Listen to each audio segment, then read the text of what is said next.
c'est bon. T'as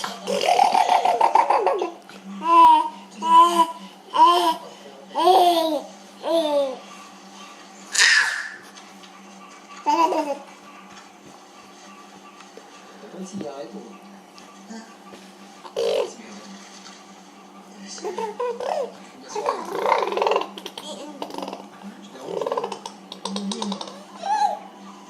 Excuse, j'ai pas du tout te raconter ma vie.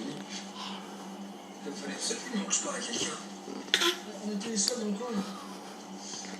Mais ouais, c'est pour ça.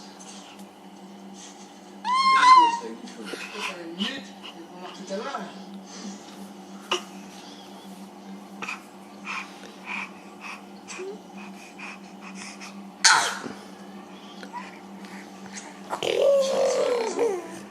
Ma femme était allongée dans le lit, avec le matériel. Avec quoi?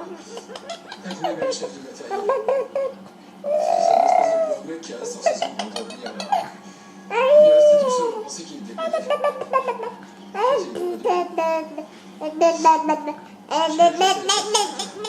Papa, il faut pas raconter.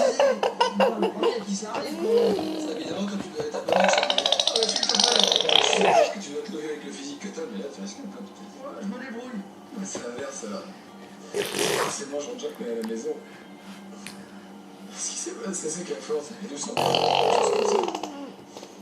Je peux comprendre.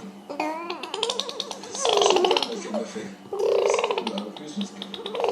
Par exemple, ce soir, je suis passé. Et puis en plus, c'est vachement dur pour moi là.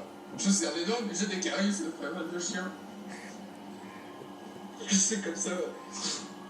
J'ai l'air d'un bloc de béton armé, et en fait, je suis vachement fragile dans ma tête. D'ailleurs, c'est ta femme qui m'a dit ça hier soir, toi, tiens, je crois. Écoute, ça suffit maintenant, on se passe de tes commentaires, hein. Je vous emmerde. Ouais. C'est le pouvoir. Non, mais...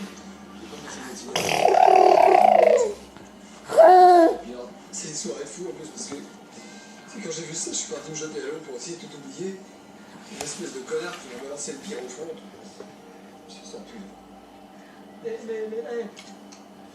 T'endors pas sur le paquet.